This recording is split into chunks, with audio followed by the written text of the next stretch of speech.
Aku telah menerima wahyu dari Allah Subhanahu wa Ta'ala yang mempercayai kerasulanku sebagai pembawa berita kebenaran. Saya ini orang suci. Agama kok dijadiin objek hukum. Ada seorang pendiri pendepokan dan dia bernama Guru Samir Samsudin.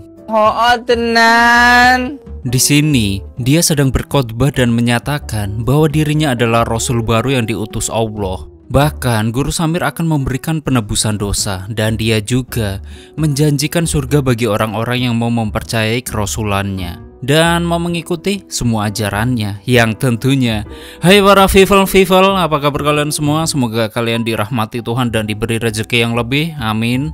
Balik lagi dengan saya Faizur Rahot. Saya akan menemani malam kalian dengan film-film permintaan kalian dan intro. Tunjukkan aku jalan lurusmu untuk menggapai surgamu, terangiku dalam. Selamat datang di channel Zura 14 dan selamat menonton. Di sisi lain, ada seorang wanita cantik dan jelita yang bernama Rianti. Dia sedang terbaring di rumah sakit dan di luar ruangan ada Aji dan kedua orang tua Rianti. Mereka sedang menunggu sembari melihat siaran TV, yaitu tentang sebuah padepokan yang porak-poranda akibat dibakar warga.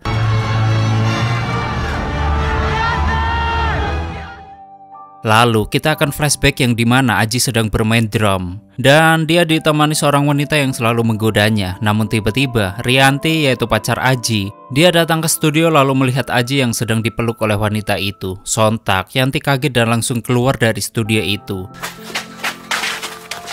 Aji lalu mengejar Rianti dan mencoba menjelaskan yang sebenarnya. Namun di sini Rianti tak memperdulikannya.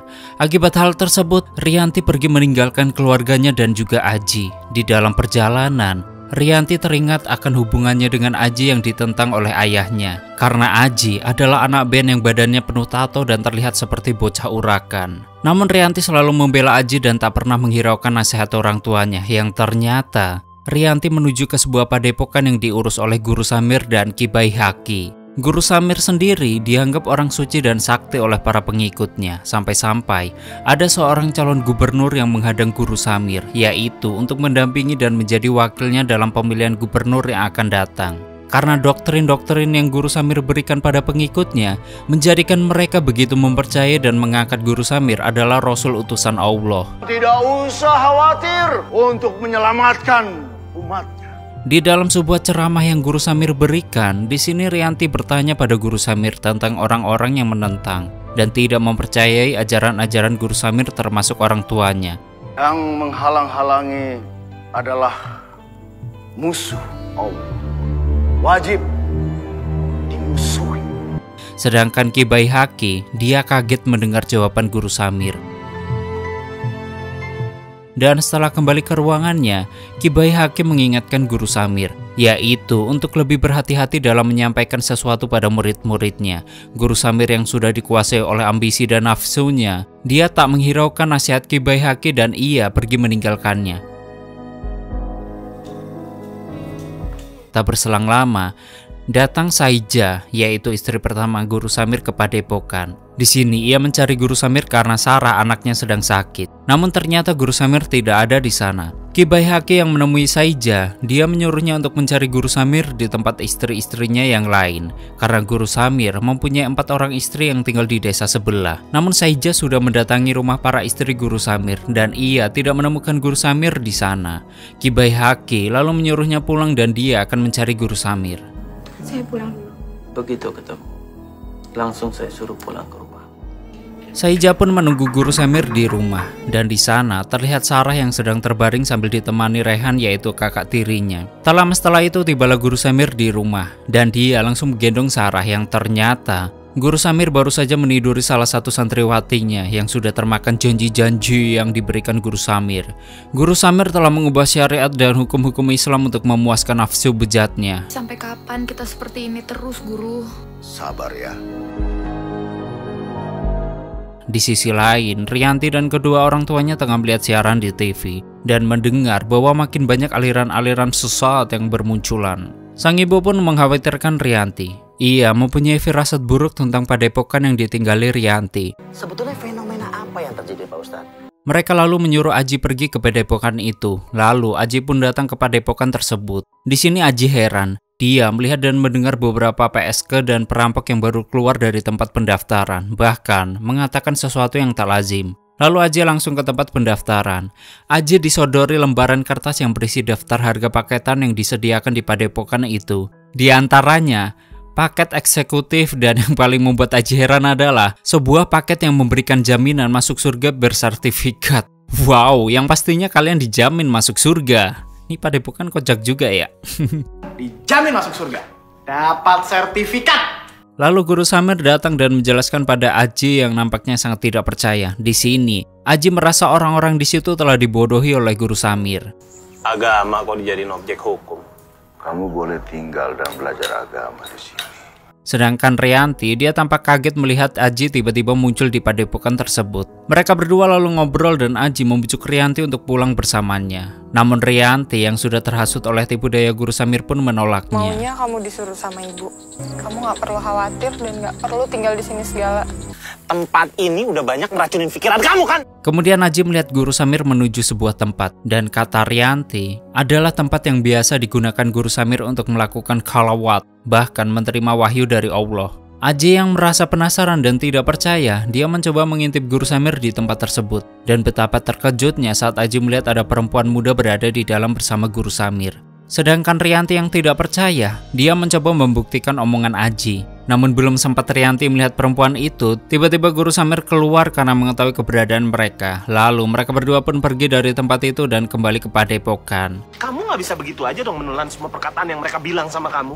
Aji pun semakin dibuat syok karena melihat Guru Samir sedang mengajar silat di padepokan. Rianti yang sudah terlena dengan semua yang ada di sana, tampak biasa-biasa saja. Rianti mengatakan bahwa orang suci seperti Guru Samir, dia bisa berada di dua tempat dalam waktu yang bersamaan. Waktu Guru Samir menceritakan pada Ki Baihaqi kalau tadi Aji dan Rianti mengintipnya, dan Guru Samir berniat mengusir Aji dari padepokan. Namun Ki Baihaqi, dia melarangnya. Ia mengingatkan Guru Samir agar jangan terlalu sering berbuat mesum di tempat itu, karena hal itu bisa membahayakan mereka. Namun Guru Samir yang sudah semakin dikuasai iblis, dia malah mengatakan niatnya untuk mengawini Rianti dan menjadikannya istri.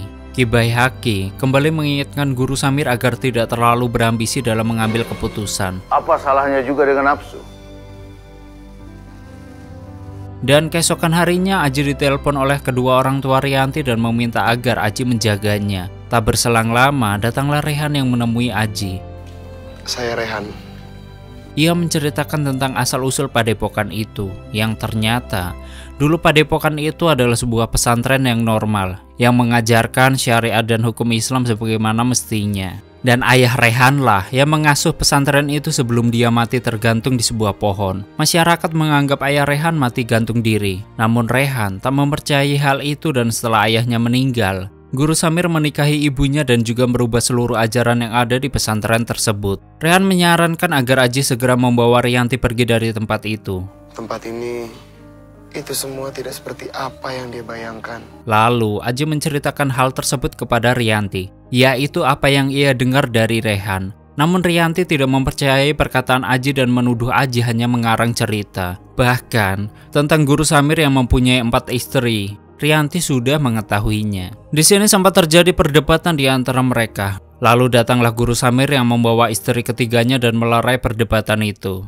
Suatu ketika, Aji melewati ruangan Guru Samir. Ia mendengar Guru Samir sedang berdebat dengan Ki Baihaqi. Di sini Aji mencoba menguping pembicaraan itu, namun mereka mengetahuinya. Guru Samir yang semakin tidak suka dengan Aji, dia mencoba memberinya pelajaran dengan ilmu santet yang bisa Guru Samir lakukan. Guru Samir masuk ke alam mimpi Aji dan menghajarnya. Namun anehnya, luka itu membekas sampai alam sadar.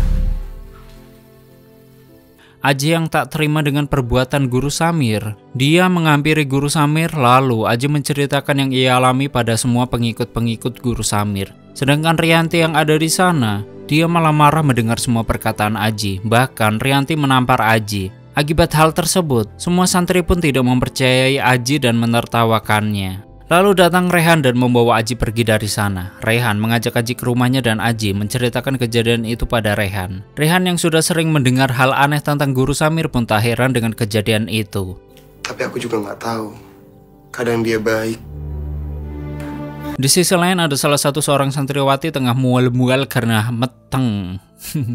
Dan hal itu akibat hubungan terlarangnya dengan Guru Samir. Mengetahui hal tersebut, orang tua dari wanita itu sangatlah marah dan tidak terima.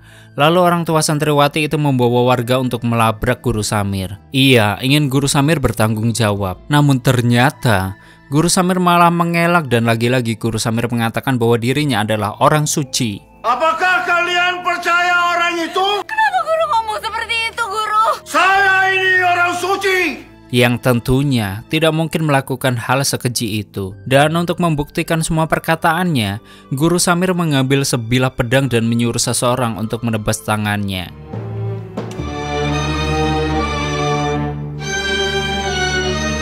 Orang tua dari santriwati yang dihamili Guru Samir, dia mengajukan diri untuk menebas tangan Guru Samir. Sebagaimana para rasul mendapatkan mukjizat, begitu juga dengan Guru Samir. Setelah tangannya putus akibat tebasan pedang tadi, ia dibawa masuk ke dalam dan Guru Samir keluar dengan tangan yang kembali utuh.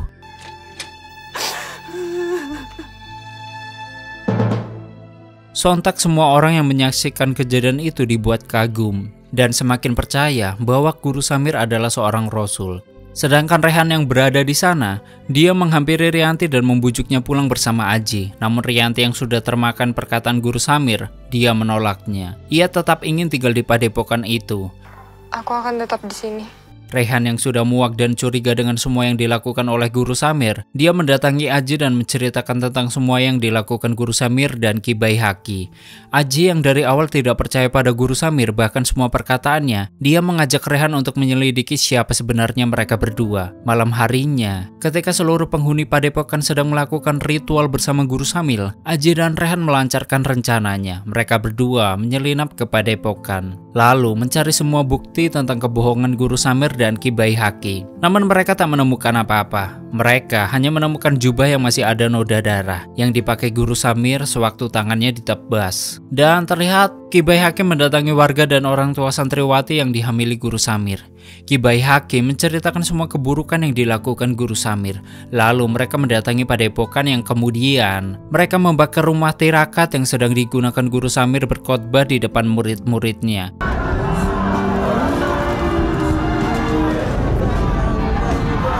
Rehan dan Aji yang mendengar keributan itu, dia langsung lari untuk menyelamatkan Rianti. Sedangkan Guru Samir, dia tewas terbakar hidup-hidup. Lalu Aji dan Rianti berhasil diselamatkan dan dibawa ke rumah sakit. Sedangkan berita tentang pembakaran padepokan dan kematian Guru Samir pun ramai di TV. Dan di masyarakat, berita itu banyak diperbincangkan oleh warga yang sedang memanen jagung. Namun tiba-tiba, Guru Samir muncul di tengah-tengah warga. Lalu dia mengucapkan syukur atas panen yang diberikan Tuhan. Kejadian itu membuat warga kaget dan membuat warga semakin percaya dengan kerasulan Guru Samir. Tuh orang kayaknya siluman kucing kali ya, nyawanya 9. Sedangkan berita kebangkitan Guru Samir dengan cepat menyebar ke telinga masyarakat, bahkan menjadi berita utama di TV. Aji dan orang tua Rianti yang menonton berita itu, mereka sangat kaget. Aji langsung berlari ke ruangan Rianti dirawat, yang ternyata Rianti sudah tidak ada di ruangan tersebut. Rianti telah dijemput oleh calon gubernur pasangan Guru Samir dan dibawa kembali ke padepokan, dan hal itu atas perintah Guru Samir. Elektabilitas mereka naik dengan sangat pesat dan mereka sangat yakin akan menang di pemilihan gubernur nanti. Rehan yang melihat Rianti kembali ke padepokan, dia langsung mendatanginya dan ia menanyakan alasan Rianti kembali ke padepokan. Di sini, Rianti mengatakan dia datang untuk belajar agama. Lalu datanglah ibu Rehan yang ingin mengatakan sesuatu pada Rianti, bahwa Guru Samir yang sudah semakin menggila dengan ajaran agama sesatnya, dia mengajak murid-muridnya agar salat tidak hanya menghadap kiblat. Karena bagi Guru Samir, Tuhan berada di segala arah, jadi manusia bebas menentukan arah kiblatnya dalam sholat. Sedangkan Aji, dia kembali menyusul Rianti ke padepokan untuk menemui Rehan. Sedangkan Rehan memberitahu kalau Rianti akan menikah dengan Guru Samir. Aji yang mendengar itu, dia langsung marah dan sedikit putus asa untuk membawa Rianti pulang bersamanya. Lalu datanglah ibunya Rehan yang menghampiri mereka. Dia menceritakan semua tentang Guru Samir dan Ki Baihaqi, yang sebenarnya Ki Baihaqi dan Guru Samir adalah saudara kembar. Terkadang Ki Baihaqi menjadi Guru Samir. Terkadang Guru Samir menjadi Ki Baihaqi. Terkadang juga Guru Samir dan Ki Baihaqi kalau dicampurin jadi Ki Samsudin. Jadi Guru Samir adalah sosok yang ambisius. Ia menghalalkan segala cara untuk mendapatkan semua keinginannya, termasuk mengorbankan Ki Baihaqi, dan yang sebenarnya di tepes tangannya adalah Ki Baihaqi. Dan yang mati terbakar juga Ki Baihaqi. Yang dapat duit Ki Samsudin.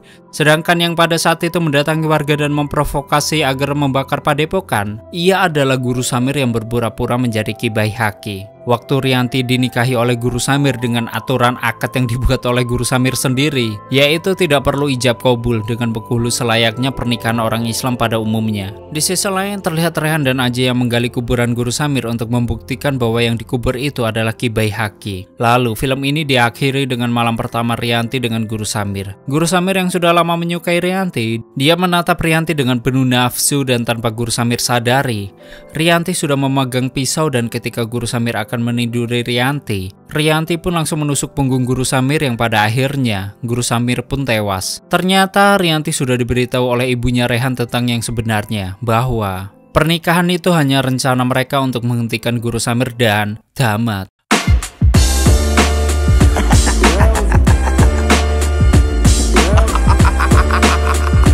Oke, seperti itulah story filmnya. Bagaimanakah menurut kalian dengan film ini? Silahkan berdebat. Bagi kalian yang ingin filmnya di storyin, silahkan terus di komentar. Dan yang ingin nonton full movie-nya, link aku kasih di komentar yang aku pin. Terima kasih udah nyimak video ini sampai habis. Terus support channel ini dengan menekan like, subscribe, dan share ke alam semesta. Hanai pamit and stay on my channel. Jangan kemana-mana, sampai ketemu lagi di video selanjutnya. Bye-bye.